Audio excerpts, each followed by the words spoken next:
Welcome to your fundamentals lecture for CHEM117, experiment 7, our second spectroscopy assignment.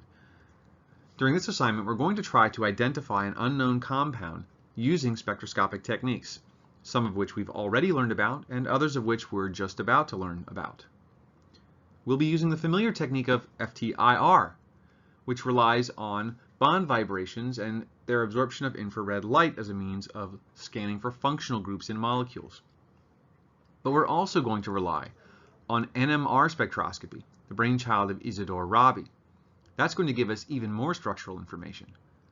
And just to be sure we get all the information we need, we're going to use another technique that started with J.J. Thomson, the technique of mass spectrometry.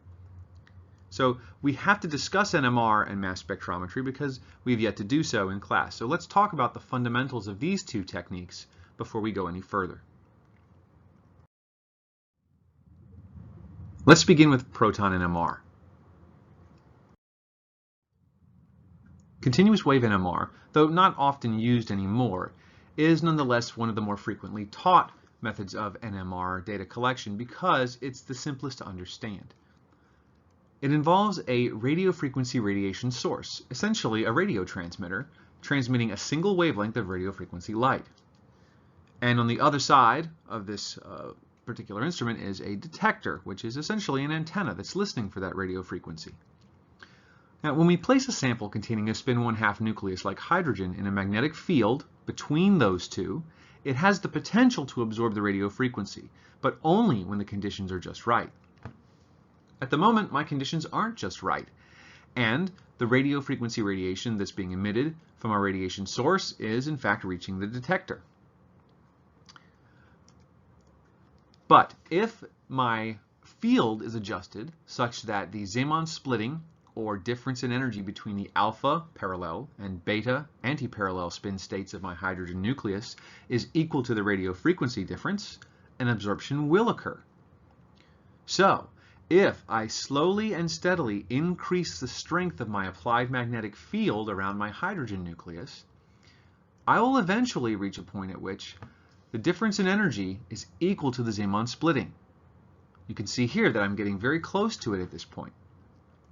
So what happens when it's exactly equal to that radio frequency energy? Well, when that happens, a portion of my hydrogen nuclei in the alpha spin state can absorb that energy and in doing so flip to the beta spin state. Notice at this point that radio frequency radiation is no longer reaching the detector, and that of course is what the computer will ultimately interpret as an absorption happening.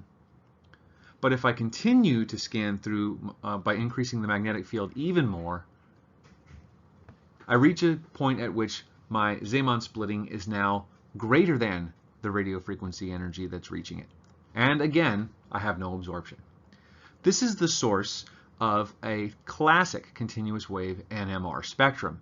And it's also the source of the terms upfield and downfield, because they refer to regions of the spectrum where the magnetic field that's applied is increased or decreased, respectively.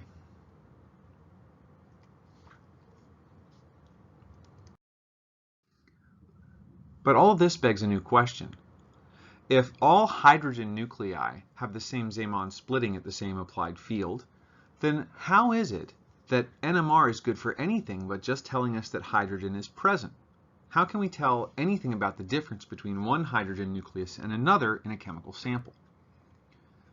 One of the primary answers to that question lies in something called shielding. Let's consider 4 simple organic molecules as a means of understanding how shielding and deshielding works. Let's consider methane, chloromethane, dichloromethane, and chloroform. Each of these molecules will have an electron cloud. And of course, the electron cloud is going to take on a slightly different shape depending upon the number and location of chlorine atoms in those molecules. For example, our methane molecule we expect would have a completely uniform electron cloud, in which there is a fair amount of density of that electron cloud around the hydrogens. This electron cloud shields those hydrogens from just a small fraction of the influence of the applied magnetic field in NMR. So what this means is that when we run an NMR experiment on methane, we expect to see that it takes a fairly high applied field to achieve resonance because we have to overcome the shielding of those electrons. But now let's look at chloromethane. Chloromethane has a polar carbon-chlorine bond with the negative end of the dipole pointed towards chlorine. What this means for the overall shape of the electron cloud around this molecule is that it's going to be pulled back towards the chlorine atom ever so slightly, de-shielding or decreasing the amount of electron density around the hydrogens. This means that we don't have to apply quite as strong of a magnetic field in order to induce resonance in those hydrogens. So the NMR spectrum of chloromethane looks a bit different. The peak has shifted downfield. Dichloromethane has two polar carbon-chlorine bonds. Although they're obviously not aligned parallel, they're not aligned perfectly at opposition either. And they do pull electron density away from those hydrogens, even more so than in chloromethane. So we expect the proton NMR spectrum of dichloromethane to reflect the fact that the hydrogens are even more de-shielded and therefore require an even weaker applied magnetic field to achieve resonance. And finally, chloroform, as you might expect, having three carbon-chlorine bonds, has an even greater effect, very strongly de-shielding the hydrogen and causing it to come into resonance at an even further downfield applied field strength. We call this change in the strength of the field needed to induce resonance chemical shift.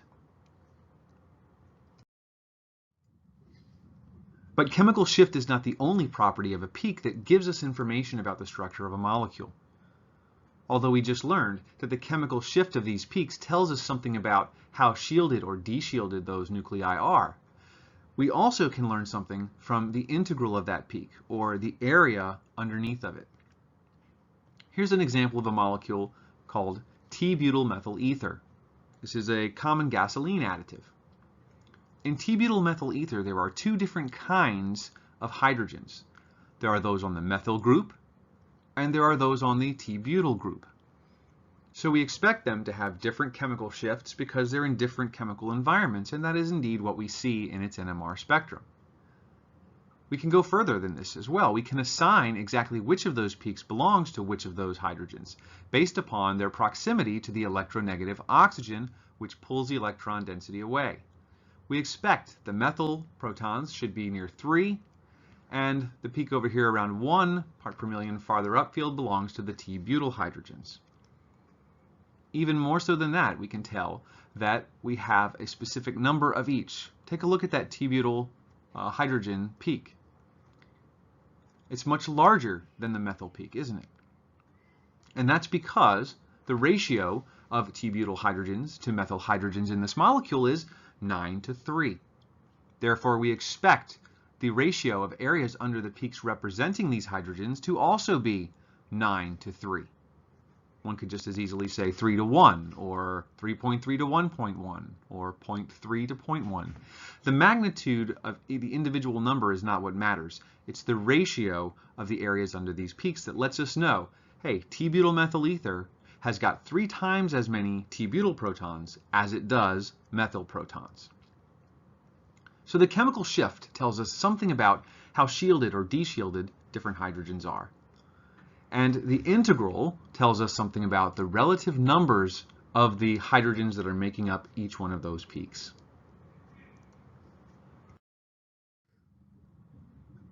But not all NMR spectra are so simple. In some cases, hydrogens are adjacent to one another. There are no intervening atoms, and these hydrogens can crosstalk in a phenomenon known as magnetic coupling, slightly influencing the chemical shift of one another. Let's take a very simple example, chloroethane. In a chloroethane molecule, we have two kinds of hydrogens, those directly attached to the carbon bearing the chlorine, and of course those that are one bond away.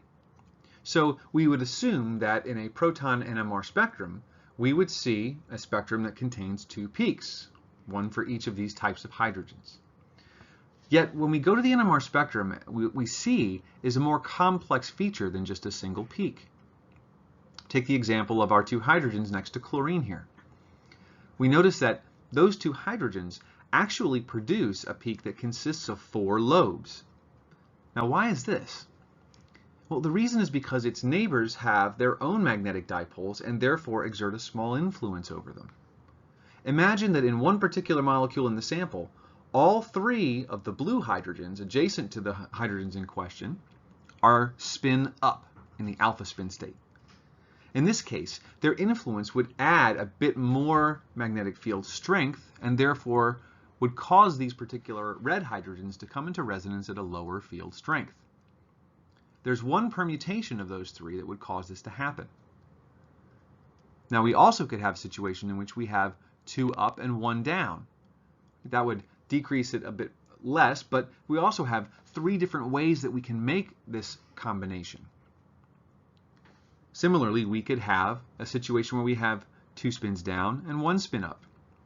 There are 3 potential permutations of this, and that would in fact cause our neighboring hydrogens to resonate further upfield. And finally, of course, there's one situation in which all 3 hydrogens are aligned spin down, and that would cause the smaller lobe at the upfield portion of this feature. So now we can see exactly why there appear to be 4 peaks for these red hydrogens, although in fact there is only one kind of hydrogen creating them. It's because they're magnetically coupled to 3 of their neighbors, which can influence their chemical shift depending on the spin states of those neighbors. If we look to another region of the spectrum and find the resonance associated with our blue hydrogens, we see the same type of thing. In this case, though, we only see 3 lobes on our peak. And that's because they correspond to situations in which the red hydrogens are spin up and spin up, or the 2 potential combinations that are 1 spin up and 1 spin down, or, of course, the 3rd possible combination, which is both spin down. And this results in our 1 to 2 to 1 triplet that we've become so familiar with. So this pattern leads us to something called the N+1 rule. The N+1 rule pretty simply says that there are N+1 lobes per multiplet when we have coupled hydrogens that are of the same type. Those neighbors must be non-equivalent, and it only applies when bonds have free rotation about them. We'll talk more about that in a future lecture.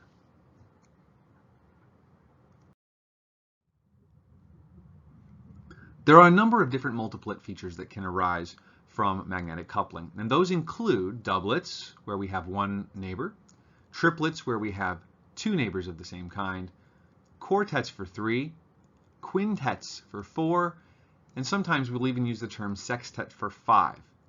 But eventually, we abandon this nomenclature system and just begin referring to more complex multiplets as multiplets. You'll notice that the intensities of each lobe within these features can be used to construct a familiar geometric mnemonic known as Pascal's triangle. So anytime we want to consider what an ideal multiplet of any particular number of lobes should look like, we can use Pascal's triangle to estimate what the intensities of each lobe should be.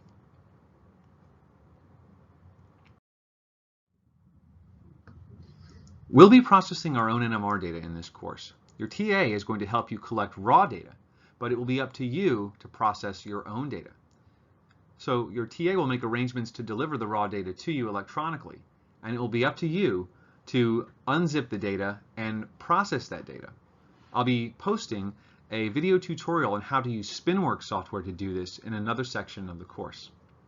But for now, just know that you will need to go to Blommer Science Library, where you can use this program called SpinWorks to process your NMR data once it's been returned to you. In order to process data, we're going to have to use this software because we're using a more advanced type of NMR experiment, one that's called pulsed or Fourier transform NMR. And this type of experiment functions a bit differently than continuous wave NMR. It's a little bit too complicated to cover at the moment, but what you need to know at this point is that it creates a set of raw data that doesn't look like a spectrum at all. It's called a free induction decay, and it looks like this. It's a series of intensities in the time domain. But remember, our spectra are plotted as parts per million of frequency. So when you first see your NMR data, you'll see a feature that looks something very much like what's on the screen now. And what your job will be is to use SpinWorks software to apply a Fourier transform and take the frequencies that are hidden inside of that free induction decay and transform them from the time domain into the frequency domain, where they'll look more like a typical NMR spectrum. But before we can do any of this, we have to properly prepare the NMR sample. So I prepared a video for you to watch that will explain to you how to prepare your NMR sample in the lab. Let's watch that now. The following video covers the procedure for preparing an NMR sample for proton NMR. Let's begin by gathering all the materials that we'll need to prepare your sample. In order to make an NMR sample, you'll need an NMR tube, which will be issued to you. One of your microtest tubes is very handy to have. Naturally, you'll need your sample of organic molecules. We'll be using deuterochloroform as our solvent.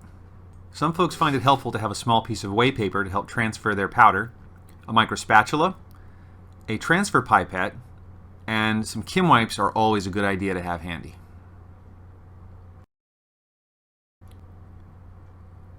Let's prepare the sample now. We'll begin by taking our sample and taking just a small amount of this out using our microspatula. Now in this case, we only need a few dozen milligrams of material, so our balances are not sensitive enough to weigh this. Instead, we'll gauge it simply by looking at how much of the crystalline material is on the spatula. You'll need just about this much material.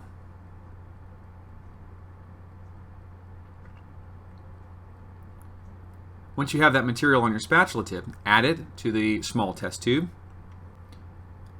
and of course return any unused sample to the proper location. At this point, we need to dissolve the sample in our lock solvent, which is deuterochloroform. So you'll be conducting this part of the procedure in the fume hood.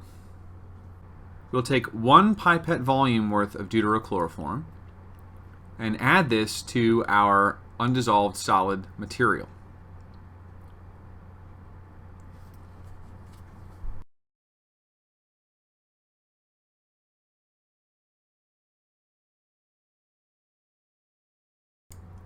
If your sample doesn't dissolve completely immediately, you may want to aspirate slightly using your pipette to agitate the solvent and solute and be sure that you have a nice clean solution that doesn't have any leftover undissolved solids. At this point, we're going to need to load that solution into our NMR tube. So remove the cap from the NMR tube and use your transfer pipette to transfer the solution you've just created into the NMR tube. Be very careful when you insert the pipette into the tube that you don't break the tip off, because if so, it will fall inside and we'll have to retrieve it before proceeding.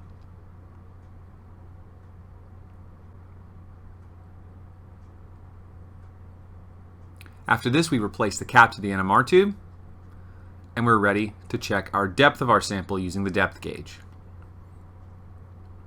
It's important to be sure that we get the correct sample depth for a proper NMR analysis.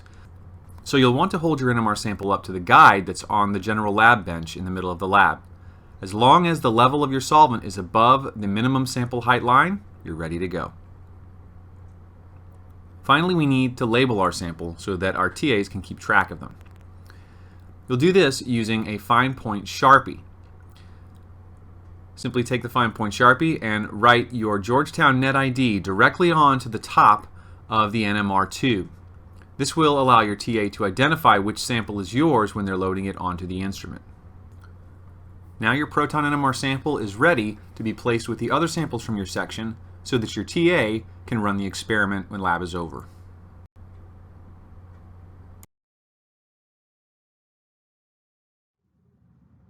So as a quick summary, this week in lab, you'll be preparing your own NMR sample using deuterochloroform and an NMR tube. Your TA will then load that sample onto the NMR spectrometer down the hall in the research labs. Once your TA has delivered your data to you electronically, it will be your job to process that data, to convert it from the time domain into the frequency domain and analyze that data to determine the identity of your unknown.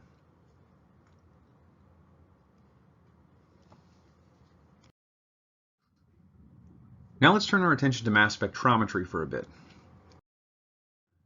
Mass spectrometry is a technique that relies on the motion of ions in magnetic fields to determine their masses. So all mass spectrometry experiments are first and foremost going to require that we ionize the molecules we want to study. Now, for small molecules, one very popular method that's used is what's known as electron impact ionization. In this technique, a high-energy electron impacts a molecule and knocks another electron out of that molecule's electron cloud, creating a cation.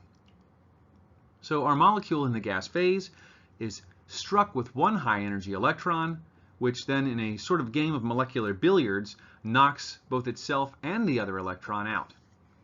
Now, this creates a radical cation of that molecule. And although in some cases those radical cations do remain intact, oftentimes this method of ionization causes a split. The molecule itself breaks along one of its chemical bonds, leaving the positive charge on one side and the radical on another. So we can generate a series of molecular ions and fragments of those molecules as ions using this technique, and we'll see in a moment why that is so useful. A typical mass spectrometry experiment relies on the ionizer to create a stream of molecular ions and fragments of that molecule as ions. As these ions move into an area called the mass analyzer, they're exposed to a shaped magnetic field, which deflects them by applying a force in accordance with the right-hand rule of physics. Now, since all of these particles, or ions, are experiencing the same force, the lighter ones naturally will have their paths modified to a greater extent. And what this means is, as these ions and fragments exit the mass analyzer, they do so at different points. The mass spectrometer turns this information into a graph known as a mass spectrum. In this mass spectrum, it's comparing the calculated mass of the ions exiting our mass analyzer and their relative abundance based on how many of them are exiting. And it creates something that looks a bit like this. We call it the mass spectrum. And the m/z ratio, or mass to charge ratio, is determined using the horizontal axis, and the intensity on the vertical axis tells us something about how much of each ion is present exiting the mass analyzer.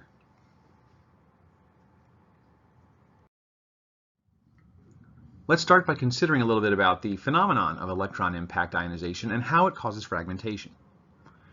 Let's start with a fairly simple organic molecule of pentane. Now, pentane has an electron cloud, of course, and if we fire a high-energy electron at pentane, it has the potential to strike another electron, knocking it out of the cloud, creating a radical cation. So when this happens, we don't really know where the radical or where the positive charge go. So we simply write brackets around the molecule and indicate the radical cation as I've done here. But those radical cations don't always survive. They're fairly unstable, and so often they will break along rather specific bonds. In this case, let's consider the fragmentation of a pentane radical cation. There are really two bonds here that could potentially break. Let's consider what happens when the breakage occurs here, at one of the exterior carbon-carbon bonds. Radical cations typically undergo a homolytic bond cleavage, in which two electrons forming the bond go their separate ways, one to each side. When this happens, as we mentioned previously, the radical goes to one side, and of course the positive charge goes to another. So in this case, we're going to have one radical and one cation. So I'll put the cation on my remaining butyl cation and generate a methyl radical here as an example. So our new butyl cation should be exactly 15 mass units lighter than an intact pentane molecular ion would be. What determines whether or not the positive charge goes to one side or the other is the relative stability of the pair that forms. So let's think a little bit more about that and how that can influence the total collection of fragments that we'll find when we run this experiment on pentane. As we mentioned previously, if we ionize a pentane molecule with electron impact and it survives the experience, it becomes a pentane radical cation with an M/Z of 72. But what if it breaks? Well, there are two different types of carbon-carbon bonds that can fragment in this particular molecule. We can have a breakage at the external carbon-carbon bonds or the internal. So let's again think about that external carbon-carbon bond one more time. When I do this, there are two potential permutations that can happen. We can have a methyl radical and a primary butyl cation with an M/Z of 57. Or we can also form a primary radical as a butyl radical and a methyl cation with an M/Z of 15. But there are other potential fragmentations that can take place. For example, the interior carbon-carbon bond could fragment. When this happens, there are also two permutations possible.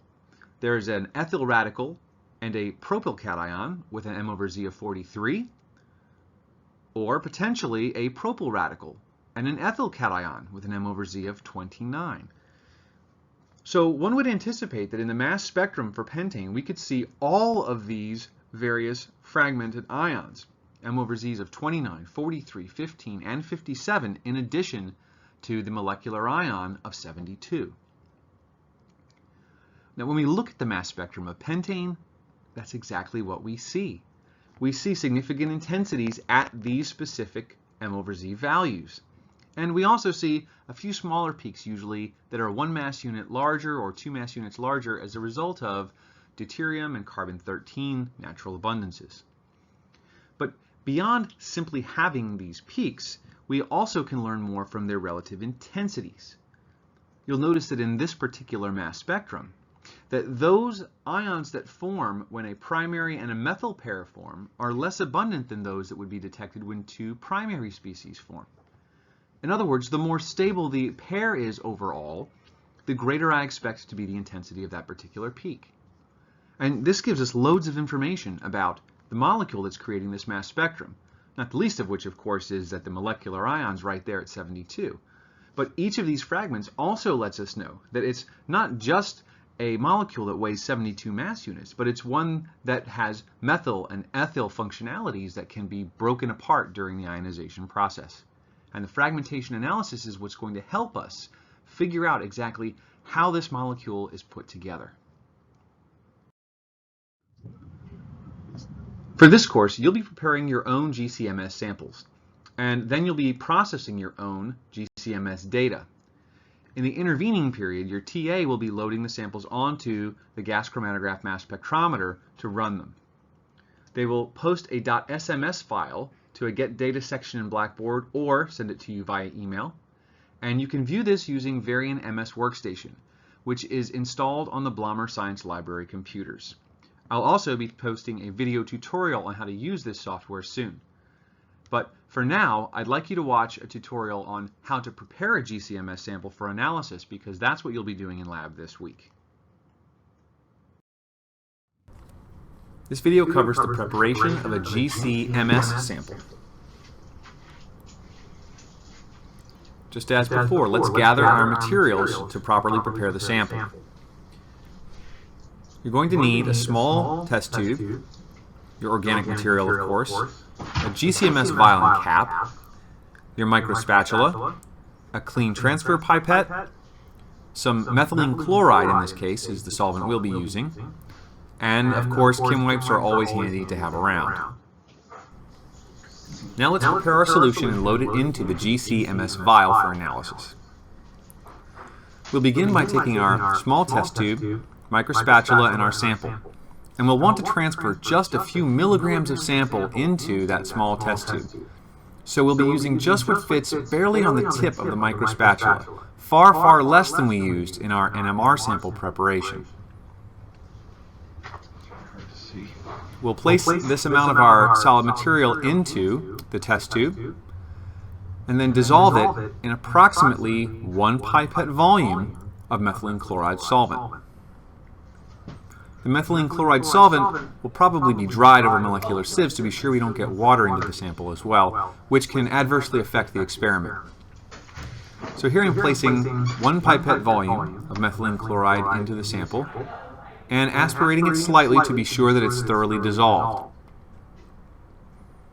At this point, I'm ready to transfer my solution into the GCMS vial so it can be loaded onto the instrument and analyzed. I'll take my GCMS vial and transfer the entire aliquot of solution into that vial. At this point, it's important to inspect the vial and be sure that the level of the solution is at about the 1.0 milliliter mark or higher, to be sure that the needle from the autosampler will get inside and actually draw liquid. Finally, I apply the blue-colored snap cap to the vial, and I'm ready to label my sample. Just as with our NMR samples, we'll be having TAs run the GCMS samples for us. This means that we need to label the vial so the TAs can identify whose sample belongs to whom. So I'll use my net ID and a fine point Sharpie to label the vial. Once my net ID is on the vial, I've completed preparing my GCMS sample. It's now ready to go in with all of the other samples from my section and be analyzed.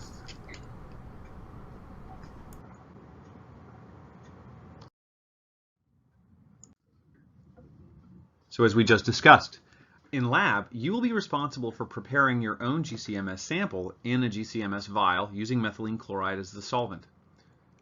Next, your TA will load and run those samples on the GCMS instrument. After distributing the data to you, you will view your own data using Varian MS Workstation software, which is available on Blommer Science Library computers.